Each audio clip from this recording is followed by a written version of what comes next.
สบายดีตอนเช้าตุลีวีลอ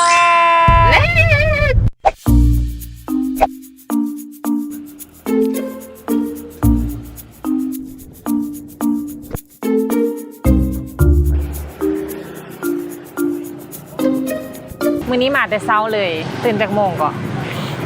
6 โมง ตื่น6 โมงเดี๋ยวมื้อนี้เราจะพามาเลาะกินอีกแล้วแต่ว่านี้จะเป็นร้านที่ตุลีมักอยู่แล้วเนาะมื้อนี้มากินเต้าห้วยเป็นร้านเต้าห้วยอยู่ร่มพระบางอยู่ต่อหน้ากับวัดวิสุทธิ์เลยตอนนี้ไอ้จั่วกำลังอ้อแหงงานอยู่ เพราะว่าเป็นร้านมักมาซื้อกินตลอดเนาะแล้วก็เอาไปลง TikTok เห็นบ่ประมาณนี้แหละเอาไปลง TikTok เราอะถ้าคนมาคอมเมนต์ไล่อยู่เลยนั่นก่อนนี่ตามคอมเมนต์บางคนก็ได้เป็นค่าประจำฮานีอยู่แล้วเราไปเห็นอยู่ใน TikTok แล้วก็ไปคอมเมนต์ซื้อมากินตลอดฮานีเซฟนี่ยังประมาณนี้โบเมนฮานเต้าหู้หั่นหวาค่ายนำเต้าหวยนำบางคนก็แบบเคยมาซื้อแต่เต้าหู้แล้วบ่ได้ซื้อเต้าหวยทีนะบางคนก็ว่าแนวเฮามักกินได้นี่บ่ได้กินดนแล้วบ่เห็นเพิ่นขายประมาณนี้แต่ว่าฮานนี้บอกไว้เลยว่าฮานจะอยู่หั่นเนาะเนี่ยบ่เห็นกล้องไปก็ได้ฮานอยู่บอนหั่นแหละอยู่แคมทางใหญ่เลยขี่มาแล้วก็จะเห็นว่าอยู่หน้าวัดวิสุทธิ์คนกำลังมาหุ้มซื้อ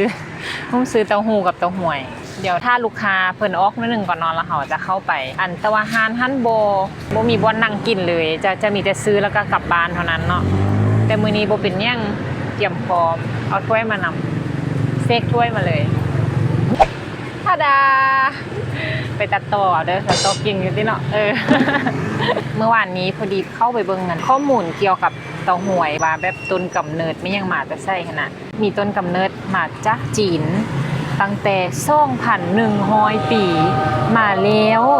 ท่านผู้ชมผู้คนพบหั่นอันเสื่อนนี่ก็มื้อนี้มาแบบสละ ไปกินมื้อนี้นะ มื้อนี้เอาถ้วยมากินเอาก่อน สบายดีหาซื้อได้เถื่อบ่เคยได้ทราบทางซื้อจากเถื่อซื้อเอ้ยดอนอันนี้เป็นร้านน้ำเต้าหู้แล้วก็เต้าหวยเอ้ยดอนอยู่บ้านวิสุทธิ์เด้อผู้ใดอยากกินแล้วมาซื้อเลยเพิ่นขาย7 โมงเช้าแม่นบ่ฮอดจากโมงมา9 โมง 10 โมงก็บ่ได้คันถ้าบางมื้อขายไวสุดเด้นั่นแหละไวสุดก็9 โมง9 โมงเนาะ 10 โมงโดยแล้วบางมื้อมืดก่อน9 โมงบ่นั่นแหละอันร้านเฮาเปิดได้ประมาณจักปีแล้ว22 ปีแล้ว22 ปีอันแม่ขายก่อนบ่หรือว่าแม่เอื้อยมาขายเลยขายเลย22 ปีแล้ว3 ทุ่มอ่ะลูกค้าค่าประจำถูกจอง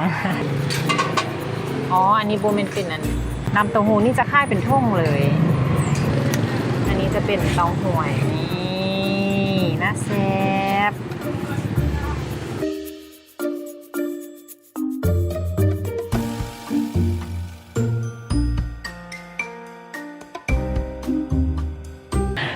อันที่จริงถ้านั่นที่จริงเวลากินแล้วแต่คนมักเนาะจะมีอันนี้มีกะทินำแต่ว่าเป็นคนเทียนบ่มักกินใส่กะทิเนาะแล้วแต่คนมักใครยักมักใส่กะทิก็ใส่บ่มักใส่ก็จะกินแบบนี้หน้าตาแบบนี้เลยหันจะว่านล่ะค่ะอันนี้จะเป็น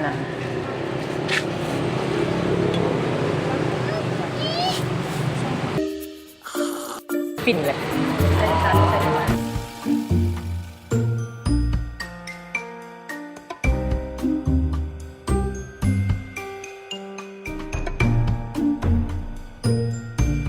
ตอนนี้พ่อไปฟินกับการกินก่อนนะ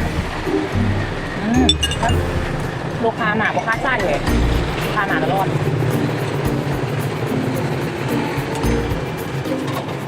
ขายดีใช่ขายดี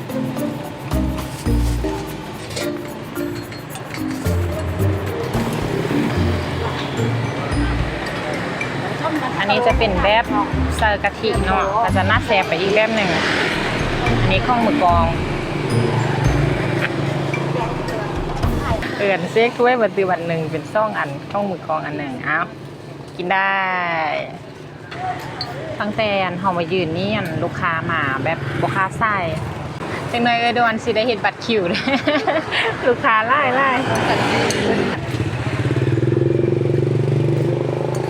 คำสุดท้าย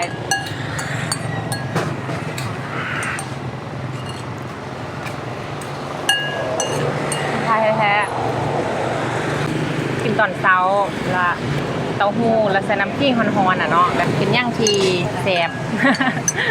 ซื้อฮานเอยดอนเลยบอกฮานเต้าหู้เอยดอนเปิดวันจันทร์ฮอดวันศุกร์7 โมงแล้วก็ประมาณ9 โมงหรือ10 โมงก็หมดแล้วเนาะค่ายแต่ตอนเช้า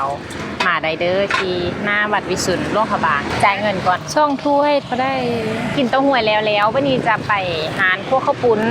บูฮูซื้อเหลาเหมือนไม่ปลาค่ายพวกข้าวปุ้นขนาดแต่ว่าเราจะค่ายอยู่เที่ยวน้ำพุขนาดแล้วเราก็เปิดได้ดนเติมเลยเดี๋ยวไปสัมภาษณ์เราว่าเราเปิดได้จากปีแล้วแต่ว่าเป็นค่าประจำเรามักไปซื้อพวกมีพวกข้าวปุ้นเราเนาะเดี๋ยวเขาไปลองกิน A few minutes later. เมื่อกี้เอาถ้วยมาเพื่อบ่ได้เอาอันไม้ทูมาเพื่อก็เดี๋ยวตอนนี้8 โมงเอาไปห้านอันนั้นเมื่อกี้ประมาณ7 โมงปลายเนาะ8 โมงก็จะคนเที่ยวทางไล่ขึ้นไปเวียงไปงานมื้อนี้วันจันทร์ฮอดแล้วหานพวกข้าวปุ้นค่าประจำตุลีเอ้ามื้อนี้บ่มีพวกข้าวปุ้นบ่แท้บ่ เล็กน้อยค่อยมาไหมก็ได้มีหมดพวงอ่ะ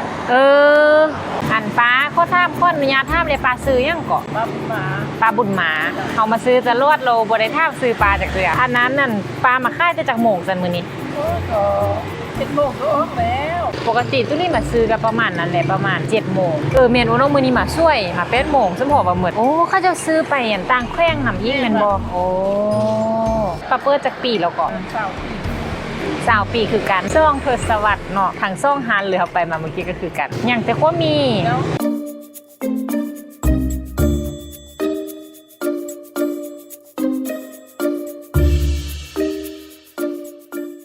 หมักเทียนปลาอย่างใส่ห่อใบตองอยู่เนาะแม่บอกให้ฟังเนี่ยสมัยแม่เป็นสาวกันยังกินตำบักฮุงก็ใส่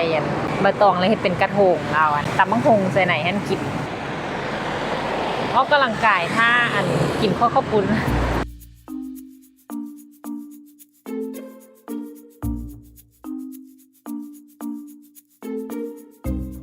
A few minutes later.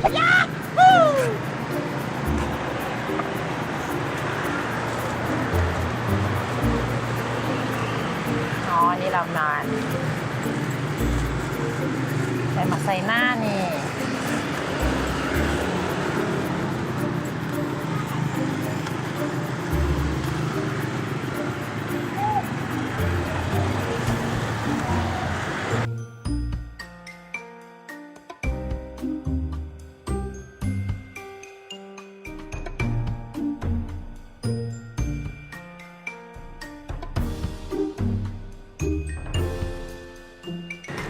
อย่าใส่ไล่เลยบุกินเพนมาแล้วขอบคุณลุนฮอนอ่ะมันยังฮอนอยู่เพราะว่าแม่ปลาเพิ่นห้ากับคั่วเหลวดีมันใส่มังเป็ดเท่าบ้องไล่นี่ยังไข่นิดนึง2-3 อันว้า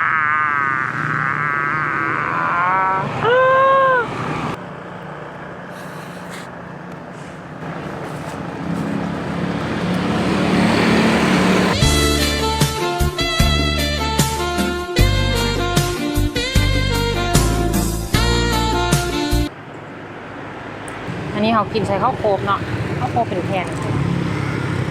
มันจะแบบเข้ากันปกติก็มีอัน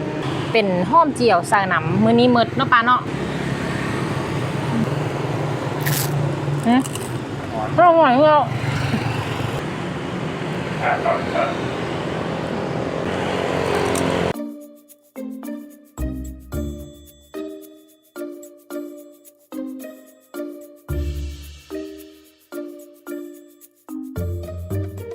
พอที่บอกอินเสิร์ตกิน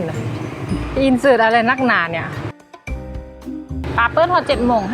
เปิ้ล7:50 9 โมงทันท่าหมดก่อนกะ10 โมง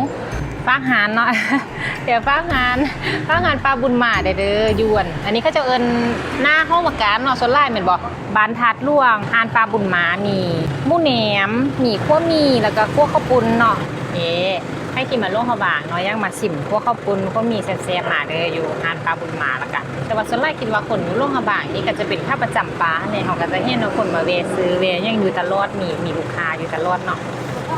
และติดตามตุลีวีล็อก EP หน้าเด้อว่าตุลีจะพาไปใส่อย่าลืมกด Subscribe กดไลค์แล้วก็กดแชร์วิดีโอให้ตุลีเด้อบ๊ายบา